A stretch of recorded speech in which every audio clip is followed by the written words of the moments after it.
یا ان سے خباب بن عرط رضی اللہ عنہ نے کہا کہ ہم نے رسول اللہ صلی اللہ علیہ وسلم سے اپنا حال زار بیان کیا۔ حضرت صلی اللہ علیہ وسلم اس وقت کعبے کے سائے میں اپنی چادر پر بیٹھے ہوئے تھے۔ ہم نے عرض کیا کیوں نہیں آپ ہمارے لیے اللہ تعالیٰ سے مدد مانگتے اور اللہ سے دعا کرتے؟ حضرت صلی اللہ علیہ وسلم نے فرمایا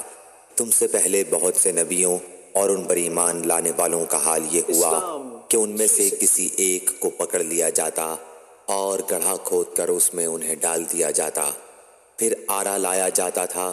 اور ان کے سر پر رکھ کر 2 ٹکڑے کر دیے جاتے اور لوہے کے کنگھے ان کے گوشت اور ہڈیوں میں دھسا دیے جاتے،